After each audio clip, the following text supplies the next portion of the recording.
Hello అందరికీ, నేను Durga. Welcome back to my channel.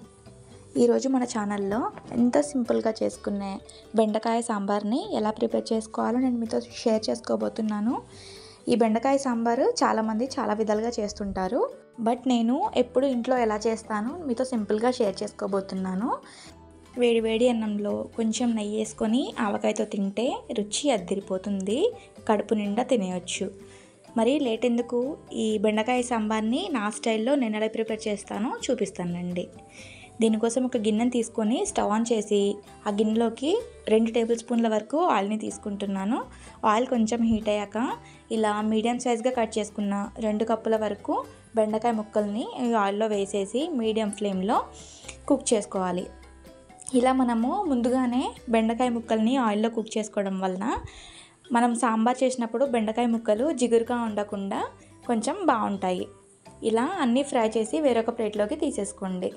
Next అదే ఆయిల్లోకి ఒక 10 రెబ్బల వరకు కచ్చాపచ్చాగా దంచుకున్న వెల్లుల్లి రెబ్బలను, అలాగే 1 టీ స్పూన్ వరకు పోపు దినుసుల్ని, అలాగే 3 ఎండుమిరపకాయలని, నెక్స్ట్ గుప్పెడు కరివేపాకు ఆకులను కూడా వేసి ఒక 30 సెకండ్స్ పాటు ఆయిల్లో కలుపుతూ కుక్ చేసుకోవాలి.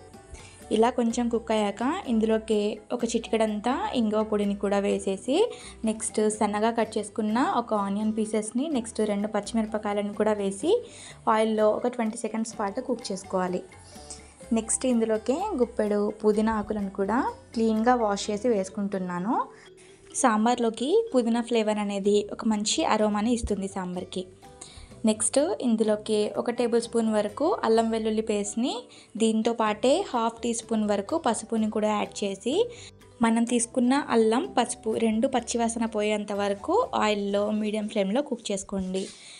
నేను అన్ని వంటల్లో కూడా అల్లం వెల్లుల్లి పేస్ట్ వేసిన వెంటనే అల్లంతో పాటే పసుపుని కూడా వేస్తానండి. అప్పుడే అవి 2 పర్ఫెక్ట్గా కుక్ అవుతాయి. నెక్స్ట్ ఇవి కొంచెం కుక్ అయ్యాక ఇందులోకి సన్నగా కట్ చేసి పెట్టుకున్న ఒక పెద్ద సైజ్ టమాటో ముక్కల్ని కూడా యాడ్ చేస్తున్నాను.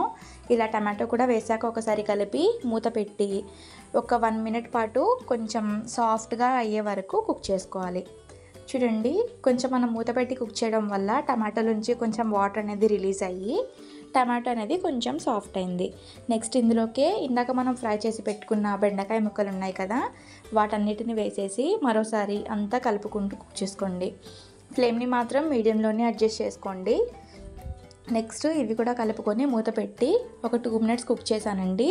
2 మినిట్స్ తర్వాత కొంచెం బెండకాయ ముక్కలు అనేవి సాఫ్ట్గా కుక్ అయ్యాయి. నెక్స్ట్ ఇందులోకి టేస్ట్కి సరిపడా ఉప్పుని కూడా యాడ్ చేసుకోవాలి. అలాగే స్పైస్కి తగ్గట్టు కారాన్ని కూడా యాడ్ చేసుకోవాలి. నెక్స్ట్ ఇందులోకి 1 టీ స్పూన్ వరకు ధనియాల పొడిని కూడా వేసి అంతా కలిసే విధంగా ఒకసారి మళ్ళీ కలిపేసుకోండి. ఇలా కలుపుకున్న తర్వాత మరో 1 మినిట్ పాటు దీన్ని మూత పెట్టి కుక్ చేసుకోవాలి.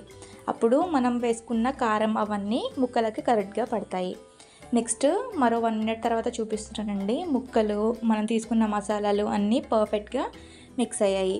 సో ఈ స్టేజ్లోనే మనము ఒక నిమ్మపండు సైజ్ అంతా చింతపండుని నానబెట్టుకొని ఆ వాటర్ ఉంటాయి కదా, ఆ వాటర్ని ఈ బెండకాయ మిక్స్లోకి యాడ్ చేసుకోవాలి.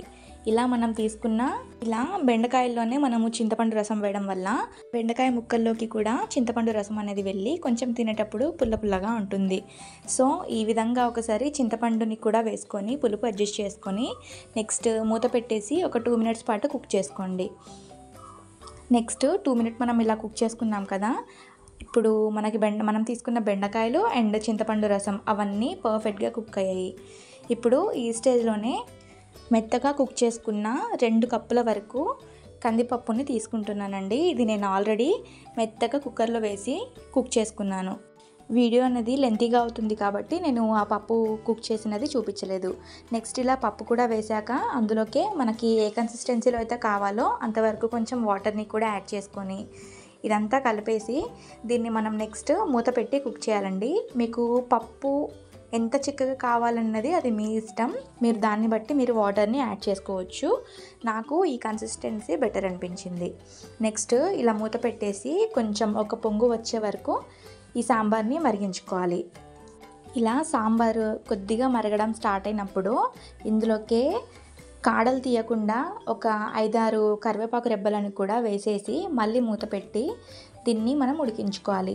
ఇలా సాంబార్లో మళ్ళీ పైనుంచి కరివేపాకు ఆకు వేసి మరిగించుకోవడం వల్ల సాంబార్కి ఒక మంచి ఫ్లేవర్ అనేది వస్తుంది. సో అందుకోసమే ఇలా పైనుంచి కరివేపాకు ఆకులని కూడా వేసి నేను ఈ సాంబార్ని మరిగిస్తున్నాను. చూస్తున్నారు కదా, ఈ కన్సిస్టెన్సీకి వచ్చే వరకు మనం సాంబార్ని మరిగించుకొని ఇందులోకి 1 టీ స్పూన్ వరకు సాంబార్ మసాలాను అలాగే గుప్పెడు కొత్తిమీర ఆకులను కూడా వేసి మరొకసారి కలుపుకుంటున్నాను. మనం తీసుకున్న వెజిటేబుల్స్ అన్నీ పర్ఫెక్ట్గా కుక్ అయ్యి పైన పొంగంతా తగ్గిపోతే మనం ప్రిపేర్ చేసుకున్న సాంబార్ రెడీ అయిపోయినట్టే. చూసారు కదా, మీరు కూడా ఒకసారి ఈ విధంగా బెండకాయ సాంబార్ని ప్రిపేర్ చేసి మీ ఇంట్లో వాళ్ళకి పెట్టండి. అలాగే మీకు ఎలా కుదిరిందో నాకు కామెంట్ సెక్షన్లో చెప్పడం అస్సలు మర్చిపోద్దండి. అలాగే మన వీడియో కనుక నచ్చినట్టయితే లైక్ చేయండి, షేర్ చేయండి. అలాగే మరిన్ని వీడియోస్ కోసం మన ఛానల్ని సబ్స్క్రైబ్ చేసుకోవడం మాత్రం అస్సలు మర్చిపోవద్దు. Thank you for watching.